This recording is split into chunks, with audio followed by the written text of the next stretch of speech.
The Moth and Other Stories by H.G.Wells. Read by Roy Macready. The Moth. Probably you have heard of Hapley, not W.T. Hapley, the son, but the celebrated Hapley, the Hapley of Periplaneta Hapleia, Hapley the entomologist. If so, you know at least of the great feud between Hapley and Professor Porkins, though certain of its consequences may be new to you. For those who have not, a word or two of explanation is necessary, which the idle reader may go over with a glancing eye, if his indolence so incline him. It is amazing how very widely diffused is the ignorance of such really important matters as this Hapley-Porkins feud. Those epoch-making controversies, again, that have convulsed the Geological Society are, I verily believe, almost entirely unknown outside the fellowship of that body. I have heard men of fair general education even refer to the great scenes at these meetings as vestry meeting squabbles, yet the great hate of the English and Scotch geologists has lasted now half a century, and has left deep and abundant marks upon the body of the science. And this Hapley-Porkins business, though perhaps a more personal affair, stirred passions as profound, if not profounder. Your common man has no conception of the zeal that animates a scientific investigator, the fury of contradiction you can arouse in him. It is the odium theologicum in a new form. There are men, for instance, who would gladly burn Professor Ray Lancaster at Smithfield for his treatment of the mollusca in the Encyclopedia, that fantastic extension of the cephalopods to cover the pteropods. But I wander from Hapley and Porkins.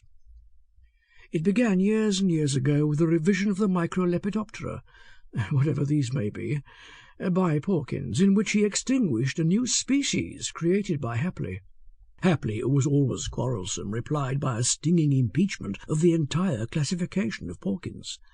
Porkins, in his rejoinder, suggested that Hapley's microscope was as defective as his power of observation, and called him an irresponsible meddler.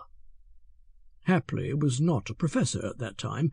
Hapley, in his retort, spoke of blundering collectors, and described, as if inadvertently, Porkins' revision as a miracle of ineptitude.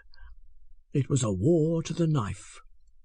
However, it would scarcely interest the reader to detail how these two great men quarrelled, and how the split between them widened, until from the Microlepidoptera they were at war upon every open question in entomology.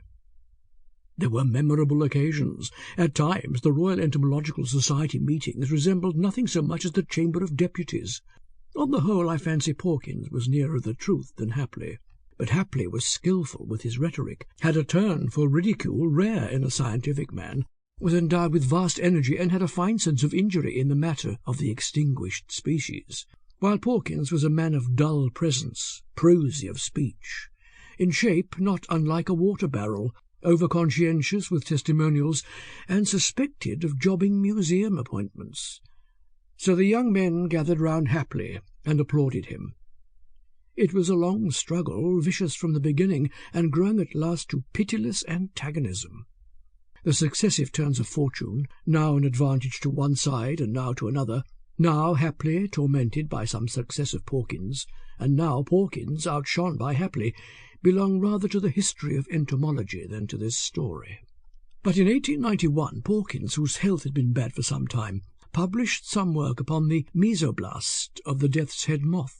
What the mesoblast of the death's head moth may be does not matter a rap in this story, but the work was far below his usual standard, and gave Hapley an opening he had coveted for years. He must have worked night and day to make the most of his advantage. In an elaborate critique he rent Porkins to tatters.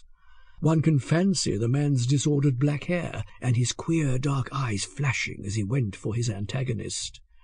And Porkins made a reply, halting, ineffectual, with painful gaps of silence, and yet malignant.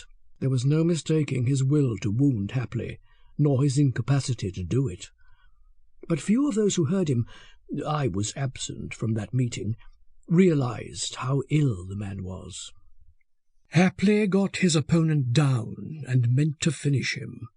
He followed with a simple brutal attack upon Porkins in the form of a paper upon the development of moths in general, a paper showing evidence of a most extraordinary amount of mental Sample complete. Ready to continue?